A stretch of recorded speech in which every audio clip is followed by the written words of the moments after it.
Now with that pit cycle going through, that puts Kyle Busch back on the lead lap. Todd Bodine is your race leader. And Todd Bodine's times are plenty fast enough. If he's able to get to the finish with the gas he's got, he's going to win this baby. How about the guy out in front making a huge gamble now? His crew chief has told him they think they're going to be about a lap and a half short, but we're going to go for it. He has taken a huge gamble. He's 8 seconds in front of Johnny Sauter right now, who's running second.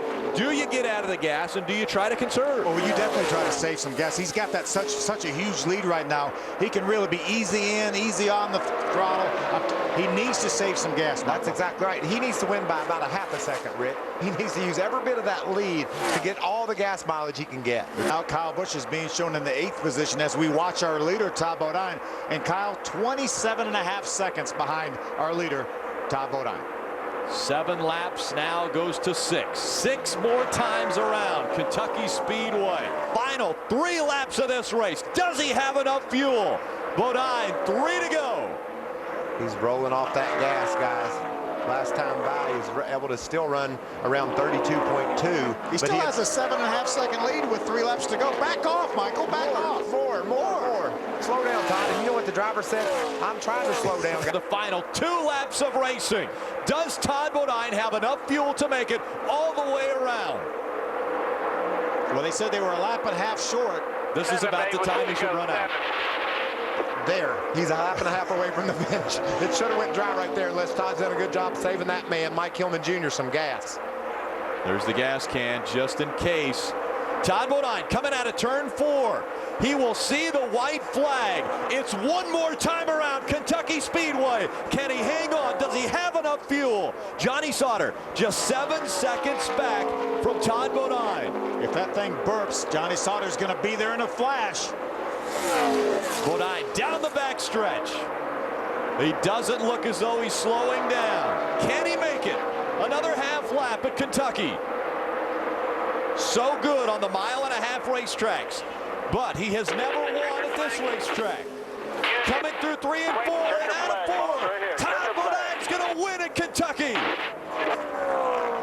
I tell you, he had a great truck, but that truck was maybe won by that pit call by Mike Hillman Jr. This race was won by him coming in on lap number 92 and rolling the dice. What about all these guys that got some great finishes because of their pit strategy? You know, finishes that maybe they wouldn't have gotten otherwise. Jason White all the way up in the 4 spot. Eric Almirola struggled early, winds up finishing 3rd. Ricky Carmichael, another top 5 for him. Timothy Peters bounced off the wall early, finishes in the 6th place. And how about Ryan C. gets an 8th place finish right behind Kyle Busch. The final truck on the lead lap. We had 8 trucks finishing on the lead lap tonight, and celebration already beginning for Mike Hillman Jr. We go down to Adam. Rick, sometimes you got to work harder than others. You earned this one tonight. Talk about the way you were able to battle back and get the win. That's our motto here at Germain Racing. These guys never give up. They give 110% day in and day out. We tore this truck up a little bit at Chicago. The guys met the truck driver at the shop Saturday night, had it ready to go in the body shop Sunday morning. Monday morning we were putting a motor in it, getting it ready to come to Kentucky. I'm just so proud of everybody here at Germain Racing. You know, we've won a lot of them, we've lost some of them, and we got one tonight. What was the level of concern down the stretch on fuel? There was a level of concern, a little nervous. I don't know if we're going to have to go push him to victory lane. He started saving fuel. Once we drove away from Johnny, and we knew we had 6 or 7 seconds over him, we started saving fuel. So just proud of all these guys. Congratulations on another win. Thank you. Mike Hillman Jr. celebrating for a 12th time with his driver on a mile-and-a-half track, Rick. And remember, he was trying to get by Kyle Busch, got loose, sideways, Spun out. part of the deck lid flies off of that truck. He spins out into the grass. Watch this, Rick. This is, Mike Hillman Jr. said we don't give up, we go for it. This is going for it by Todd Bodine. Watch this move. He thinks he's got Kyle Busch cleared. He goes to exit the corner. Kyle sneaks back on the outside, and around he goes. He's trying to get 5 points. He wanted to get to the start-finish line to get 5 points. Part of his bed panel flies off, and he gets those 5 points a little bit later and wins this thing. That crew goes to work. They screw on the extra bed panel that had flown off, as you mentioned. Austin Dillon pitted. When Austin Dillon pitted, he was one of the last leaders to make that pit stop. Todd Bodine grabbed the lead and never looked back. Rolled out front and had enough fuel to win at Kentucky Speedway, his 21st NASCAR Camping World Truck Series win in his 158th start. And he still has He has enough fuel, it looks like, to drive to victory lane, and that's where we will hear from him. Todd Bodine victorious again in the Camping World Truck Series. Stay with us.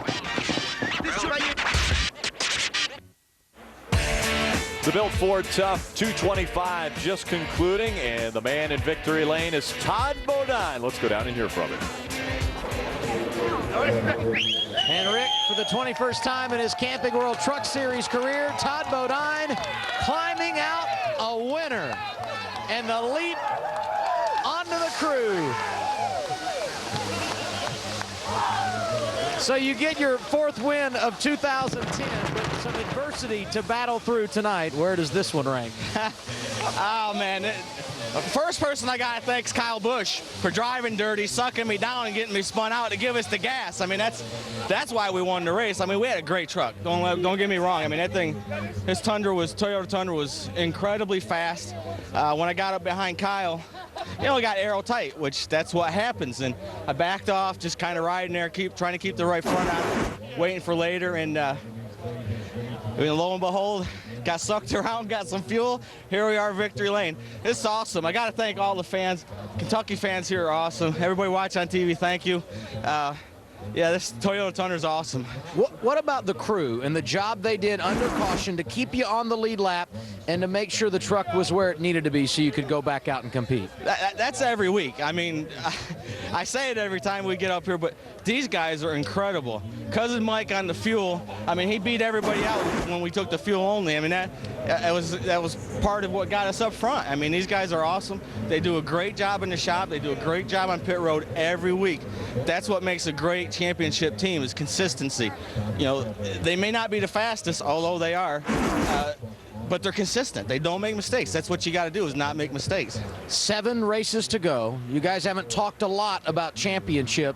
Can you open the door now with the lead you have in another victory? No, you can't, because anything can happen, just like getting sucked around. You know, luckily we didn't back it in the wall. If we'd have backed in the wall, we wouldn't be sitting in victory lane. I mean, that's luck. That's racing luck. That's what you got to have to be able to get a championship. Just incredible night. Believe it or not, this is the first time that all of my owners have been at a race that we've won. All 3 Germain brothers are here, and it's awesome. It'll be a fun ride home tonight. The lead for Bodine, 261 as we head to New Hampshire in a couple of weeks. To Ray Dunlap. Well, thank you, Adam. Of course, that is a big point lead for Todd Bodine, but Johnny Sauter doing what it takes on the racetrack. A 2nd place start and a 2nd place finish. You happy with that?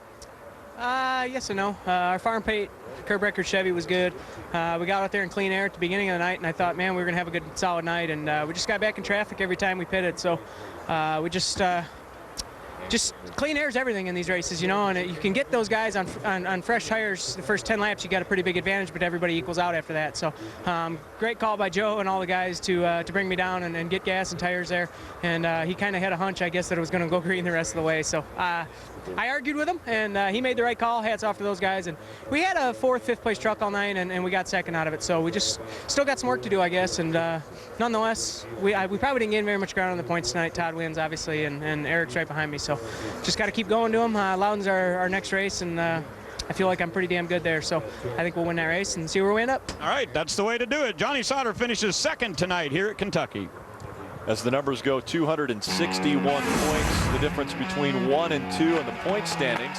And with 7 races to go, that is the largest points lead in the history of the Camping World Truck Series.